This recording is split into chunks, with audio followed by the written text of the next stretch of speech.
A single press release from the NBA league office this afternoon just handed the Los Angeles Lakers what one analyst on the ESPN panel called, and I'm quoting him directly here, the single most embarrassing organizational punishment we've seen delivered to a marquee franchise in nearly a decade. The topic: the league has officially concluded its investigation into tampering allegations connected to Jonathan Kuminga's free agency negotiations, and the ruling that came down includes a substantial financial fine, the loss of a future second-round draft pick, and formal reprimands directed at both President of Basketball Operations Rob Pelinka and head coach JJ Redick specifically. Stay with me until the end, because the panel debate that followed this announcement turns into one of the most heated arguments about competitive balance, front office ethics, and the increasingly blurry line between aggressive recruiting and outright rules violations that this league has ever fully confronted on live television. Let's break down exactly what the league found before we get into the fireworks. According to the official statement released by the league office, the investigation was triggered by multiple complaints from rival organizations regarding the sequence of contact between the Lakers and Jonathan Kuminga's representation prior to the official opening of free agency. Specifically, the league determined that communications between Lakers personnel and members of Kuminga's inner circle occurred at points during the negotiation window when such communication is explicitly prohibited under the collective bargaining agreement. The ruling also references the virtual meeting between Rob Pelinka, JJ Redick, and Kuminga that occurred just one day after the Atlanta Hawks declined his team option, timing that the league determined suggests advanced coordination that would violate anti-tampering provisions. The panel exploded almost immediately upon reading the full statement on air. One analyst opened with what I thought was the sharpest possible framing of the situation, arguing that this ruling isn't primarily about the actual conduct in question, because virtually every franchise in the league engages in some version of pre-window contact through back channels, and everyone at the league office knows this is a widespread practice.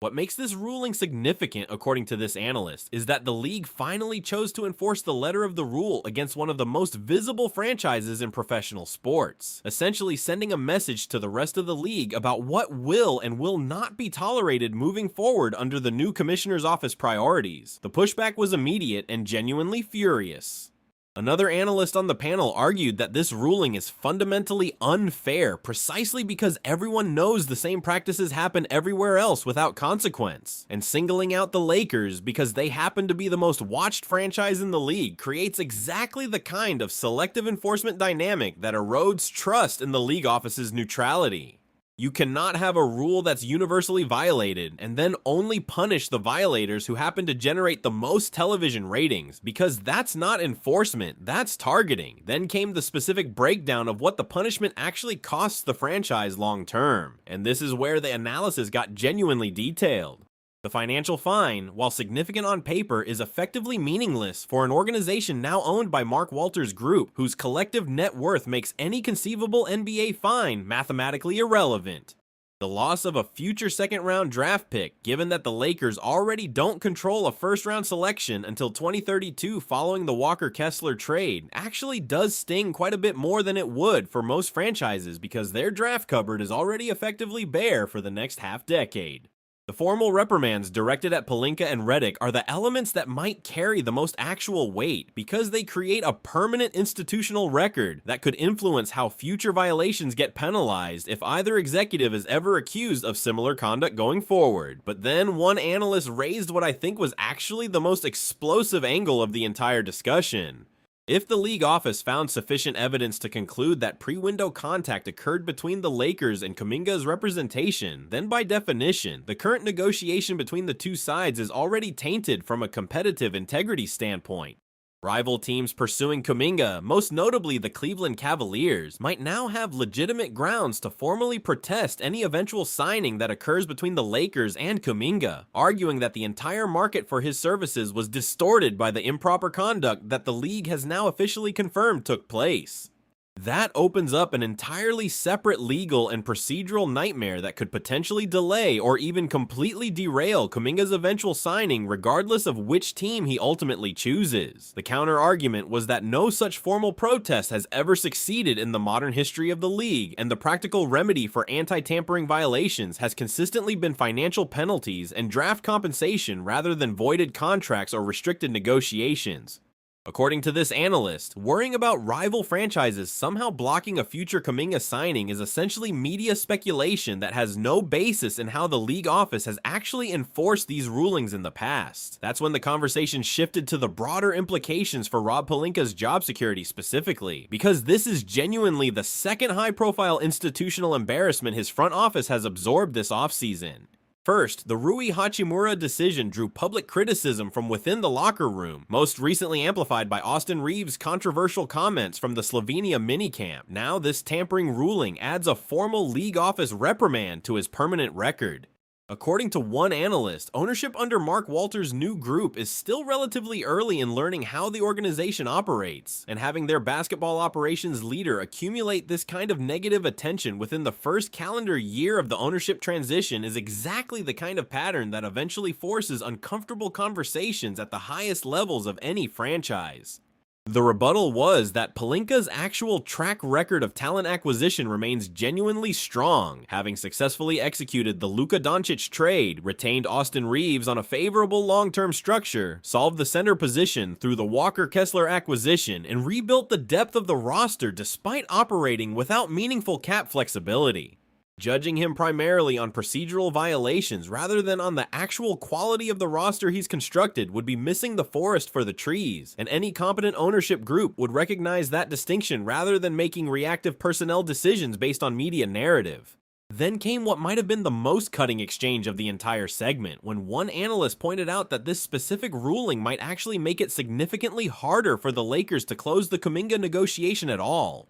If Kuminga's representation now perceives that the Lakers have limited leverage to add sweeteners to their offer, given the league office's active scrutiny of their negotiations, that could push Kuminga toward taking a similar structural offer from Cleveland instead, where the process comes with none of the current attention or controversy. The tampering ruling doesn't just punish the past behavior, it actively constrains the Lakers' future recruiting capacity for the remainder of this window specifically. Now here's my honest take on this entire genuinely unprecedented ruling, because I think there are multiple legitimate perspectives worth taking seriously here, rather than picking one side outright. First, I largely agree with the observation that pre-window contact between teams and prospective free agents is basically universal across the league, and singling out any individual franchise for conduct that happens everywhere else creates a genuine enforcement fairness problem. That said, the fact that the practice is widespread doesn't automatically mean it should be tolerated.